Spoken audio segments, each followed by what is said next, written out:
जिल्हा परिषदेच्या इमारतीसाठी खोदलेला खड्डा बुजवून नागरिकांनी दर्शविला विरोध। चंद्रपूर शहरातील निसर्गरम्य अशा रामबाग ग्राउंडवर जिल्हा परिषदेच्या इमारतीचे बांधकाम सुरू झालं असून स्थानिक जनता तसेच शहरातील खेळाडू व युवकांनी या कामाला विरोध केलाय। जिल्हा परिषदेच्या इमारतीसाठी खोदलेला खड्डा बुजवून नागरिकांनी आज या कामाला आपला विरोध दर्शविला। यावेळी चंद्रपूर शहरातील शेकडो नागरिक मैदानात उपस्थित होते। या मैदानावर जिल्हा परिषदेच्या इमारतीचे बांधकाम करू नये यासाठी स्थानिक नागरिक व खेळाडूंनी प्रशासनाला विनंती केली होती, परंतु प्रशासनाने याची दखल घेतली नाही। या मैदानावर कंत्राटदाराने भला मोठा खड्डा खोदल्यानंतर संतप्त झालेल्या नागरिकांनी याबाबत पुढील भूमिका ठरविण्यासाठी आज सकाळी रामबाग मैदानावर बैठक घेतली आणि या कामाला कडाडून विरोध करण्याचा एकमताने निर्णय घेतला। सेव रामबाग ग्राउंड, रामबाग मैदान बचाव संघर्ष समितीच्या बॅनरखाली या बैठकीचे आयोजन करण्यात आले आहे। रामबाग ग्राउंड हे सर्वसामान्यांच्या हक्काचे ग्राउंड आहे। येथील नैसर्गिक सौंदर्य नष्ट करू देणार नाही। इथे सिमेंट कॉन्क्रीटचे जंगल होऊ देणार नाही। त्यामुळे सध्या आहे त्याच ठिकाणी जिल्हा परिषदेची इमारत तयार करण्यात यावी अशी या कामाला विरोध करणाऱ्यांची भूमिका आहे। हा जो रामबागचा ग्राउंड आहे हा मागील गेल्या 50 वर्षापासून हा इथे आहे। इथे प्रत्येक व्यक्ती हा नाही का आपल्या देशासाठी तयार होत आहे। इथे पोलीस भरती असो, आर्मी भरती असो, कुठला विद्यार्थी असो, खेळण्यासाठी आज प्रत्येक डिस्ट्रिक्टला व्यक्ती हा इथे नाही का रामबाग मध्ये क्रिकेट खेळण्यासाठी तयार आहे। फुटबॉल खेळता, व्हॉलीबॉल प्रत्येक गोष्टी खेळत आहे।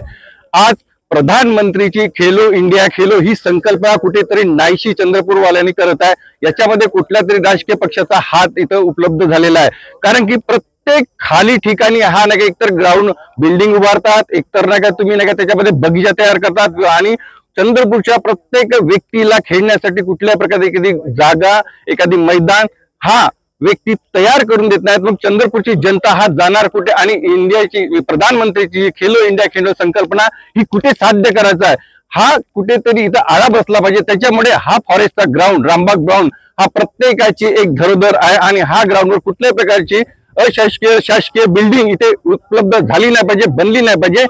तो तुमचा प्रश्न आहे का तुम्ही बिल्डिंग कुठे बांधता, काय बांधता तो तुम्ही ठरवा, परंतु या रामबाग ग्राउंड मध्ये हा एकमेव ग्राउंड आहे। इथे कुठल्याही प्रकारची बिल्डिंग बांधणार नाही म्हणजे नाही, हा आमचा सर्वांचा निषेध आहे आणि निषेध निषेध निषेध। आम्ही 50 वर्षापासून हा जो ग्राउंड तयार झालेला आहे, तोपर्यंत शासन आजपर्यंत त्यांच्या मनामध्ये किंवा कुठेही विचार आला की नाही। आज एवढ्या वर्ष आज सर्व विद्यार्थी इथे येऊन आपल्या आर्मीसाठी भरती आणि पोलीस भरतीसाठी इथे येऊन प्रॅक्टिस करतात, क्रिकेट खेळतात, व्हॉलीबॉल खेळतात आणि योगा करतात आणि म्हातारे 50-60 वर्षांचे, 60-70 वर्षांचे इथे येऊन वॉकिंग करतात। मग असा हा ग्राउंड इथे जर बिल्डिंग तयार जर झाली तर आम्ही कुठे जायचं? आज छोटे वाटे मुलं आमचे सायंकाळी पण आणि शासन यांना समजत नाही का हा काही ग्राउंड खाली आहे का, खाली पडलेला आहे का, लोक येत नाही का?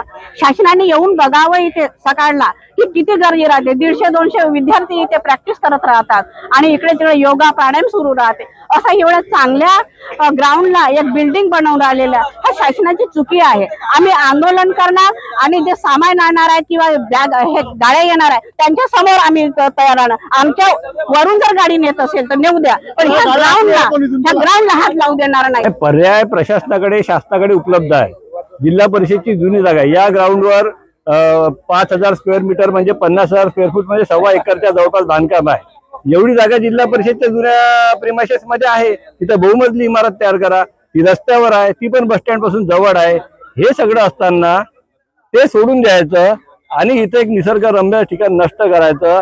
ही जागा शासनाची असो, फॉरेस्टची असो, रेव्हन्यूची असो, झेडपीची असो, आम्हाला काही घेणं देणं नाही आहे। ही सरकारची आहे, सरकार आमचं आहे। हे ग्राउंड आहे आणि हे निसर्गरम्य ग्राउंड कोणत्याही परिस्थितीत आम्ही खोदू देणार नाही म्हणजे नाही, हा आमचा संकल्प आहे।